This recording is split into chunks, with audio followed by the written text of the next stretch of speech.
सभी को जय मसीह की। आइए आज हम जानते हैं परमेश्वर का वचन। परमेश्वर का वचन हमें भय मानना सिखाती है। और जो लोग परमेश्वर के वचन का भय मानते हैं, अपने अंदर परमेश्वर के वचन का डर रखते हैं कि जैसा परमेश्वर का वचन बोलता है हमें वैसा ही करना है, वही लोग आशीषित होते हैं। और परमेश्वर उनके लिए क्या वादा करता है, आज इस वचन से जानेंगे। यशायाह 66 वचन से, यहोवा यूँ कहता है, आकाश मेरा सिंहासन और पृथ्वी मेरे चरणों की चौकी है। तुम मेरे लिए कैसा भवन बनाओगे और मेरे विश्राम का कौन सा स्थान होगा। यहोवा की यह वाणी है, ये सब वस्तुएं मेरे ही हाथ की बनाई हुई हैं, इसलिए ये सब मेरे ही हैं। परंतु मैं उसी की ओर दृष्टि करूँगा जो दीन और खेदित मन के हों और मेरा वचन सुनकर थरथराता हो। देखिए, परमेश्वर साफ साफ अपने वचन में कह रहे हैं कि जो मेरा वचन सुनता है और मेरे वचन को अनुसार चलता है, मेरे वचन का भय मानता हो। मतलब कि परमेश्वर के वचन का भय मानने का मतलब है हम परमेश्वर का भय मान रहे हैं। क्योंकि यूहन्ना क्या कहता है, आदि में वचन था और वचन ही परमेश्वर था। तो परमेश्वर ही वचन है और वचन ही परमेश्वर है, कुछ भी अलग नहीं। आप वचन पढ़ रहे हो, आप परमेश्वर को पढ़ रहे हो, आप परमेश्वर के हृदय को पढ़ रहे हो। ये परमेश्वर का ये वचन, ये जीवित परमेश्वर का वचन, जो परमेश्वर के मुख से निकले वचन है। तो परमेश्वर अपने वचन को भय मानने का सिखाते हैं। आप परमेश्वर का जैसा वचन सुनते हो, आप जैसा पढ़ते हो, तो आपको बिल्कुल वैसा ही करना है। मैं बार बार वचन के ऊपर जोर क्यों देती हूँ कि आप वचन के परमेश्वर भय मानो। आप उस वचन को जब सुन रहे हो, पढ़ रहे हो, तो आप उसको फॉलो करो। जैसा वचन बोलता है वैसा ही आपको अपने लाइफ स्टाइल को रखना है।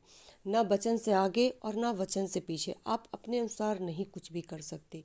जिस किसी ने भी परमेश्वर के वचन के जानने के बाद, उसके वचन को सुनने के बाद भी अपना लाइफ अपनी मर्जी से चलाया, वो कभी भी विक्ट्री को हासिल नहीं किया। वो हमेशा डाउन डाउन डाउनफॉल ही होते रहते हैं। क्योंकि परमेश्वर से अलग रह के आप कुछ भी नहीं कर सकते। परमेश्वर क्या कहते हैं कि मैं दाख लता हूँ और तुम क्या हो, तुम डालियाँ हो। जब दाख लता पेड़ से अलग हो जाती है तो वो कुछ भी नहीं कर सकती। डालियाँ, वो डाली क्या हो जाती, सूख जाती है। जब पेड़ से एक डाली अलग हो जाता है तो वो सूख जाता है वो डाली, और वो फिर पेड़ में नहीं जोड़ा जा सकता। तो इसलिए आप परमेश्वर के वचन को सुनते हो, पढ़ते भी हो, पर उस वचन के अनुसार नहीं चलते, तो आपका जीवन कभी भी फलवंत नहीं हो सकता। आपके जीवन में कभी भी फल नहीं आ सकता। आप वहाँ तक नहीं पहुँच सकते जहाँ आप पहुँचना चाहते हो, जिस चीज़ को आप हासिल करना चाहते हो, जो आप परमेश्वर से मांग रहे हो, वो आप नहीं कभी ले सकते परमेश्वर से। क्यों? क्योंकि आपने परमेश्वर के वचन का ऑनर नहीं किया, परमेश्वर के वचन की आपने इज्जत नहीं की। वचन तो आपने पढ़ा है, सुना, लेकिन आप कर क्या रहे हो? अपनी मर्जी का कर रहे हो, अपनी मर्जी का आप चल रहे हो। इसलिए परमेश्वर कह रहे हैं कि जो मेरा वचन सुनकर थरथराता हो।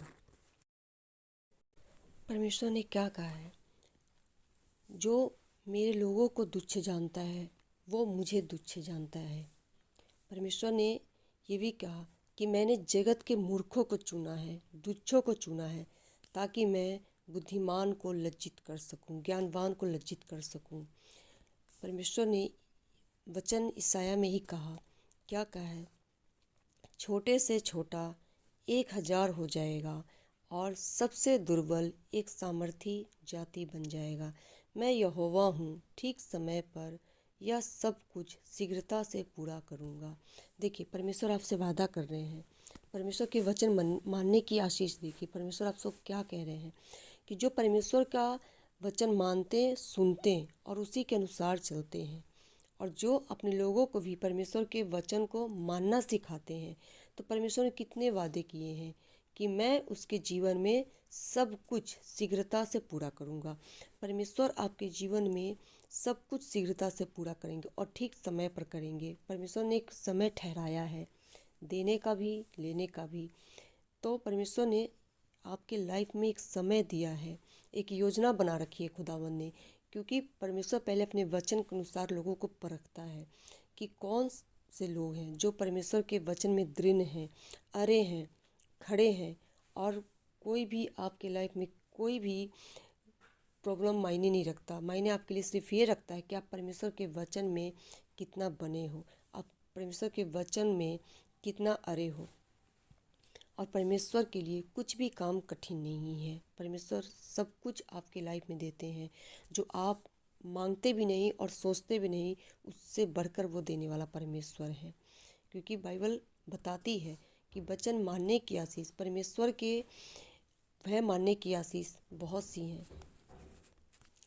तो आप इस वचन को पढ़ें, सुने। मैं विश्वास करती हूँ जब आप इस वचन को पढ़ेंगे तो परमेश्वर आपको बहुत ही आशीषित करेंगे, और जो गलतियाँ होती हैं वो आप गलतियों को छोड़ेंगे और खुदाबंद के वचन के अनुसार चलेंगे, परमेश्वर के वचन का ऑनर करेंगे, और आप सब आशीषित होंगे।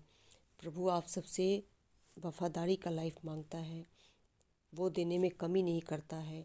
कमी हम सब में होती है कि हम उसे कैसे लें, हम कैसे परमेश्वर को अपना जीवन समर्पित करते। जब आप परमेश्वर को अपना जीवन समर्पित करते हैं तो खुदावंद आपके लिए आकाश का झरोखा खोल के अपरंपार आशीषों की बारिश करता है, क्योंकि ये उसका वायदा है अपने लोगों से, प्रतिज्ञा है उसका, और वो अपने वायदे का झूठा नहीं, वो अपने वादों को निभाना जानता है। तो हमें भी परमेश्वर के वायदे पे भरोसा रखना चाहिए, विश्वास रखना चाहिए, और जैसा बाइबल बोलती है वैसा ही हमें चलना चाहिए। संसार में चाहे कुछ भी होता रहे, संसार के लोग सिर्फ संसारिक बातें करते हैं, पर हम लोग बाइबल के अनुसार चलने वाले लोग। और आप जब बाइबल के अनुसार चलते हो तो बाइबल में कुछ भी असंभव नहीं, सब कुछ संभव है, क्योंकि बाइबल ही एकमात्र सत्य है, बाकी कुछ भी सत्य नहीं। बाइबल के वचन ही सत्य हैं। जैसा बाइबल बोलती है वैसा ही करती है, और वह ही पूरा भी होता है। तो आप वचन को पढ़ें और सुने। खुदा का वचन आपसे बात करेगा। मैं विश्वास रखती हूँ कि आपसे खुदा ही बात करेंगे, क्योंकि जब आप वचन में घुस जाते हो तो परमेश्वर आपसे डे बाई डे बात करना शुरू करते हैं। परमेश्वर का आत्मा आपकी अगुवाई करने लग जाता है, और आप अपने बुद्धि से नहीं, अपने बल से नहीं, अपने समझ के सहारा से कुछ भी नहीं करोगे। आप खुदाबंद के आत्मा की अगुवाई में होकर के काम करोगे, और आपके जीवन के हर एक क्षेत्र में मैं चाहती हूँ कि परमेश्वर आपकी अगुवाई करे, और आप हर एक फैसला परमेश्वर की आत्मा की अगुवाई के द्वारा करें। अपने जीवन के, अपनी लाइफ के किसी भी हिस्से का फैसला परमेश्वर के आत्मा के द्वारा करें। आपका लाइफ फ्रूटफुल होगा। प्रभु आप सबको आशीष दे। मैं विश्वास करती हूँ आप सब आशीषित हैं।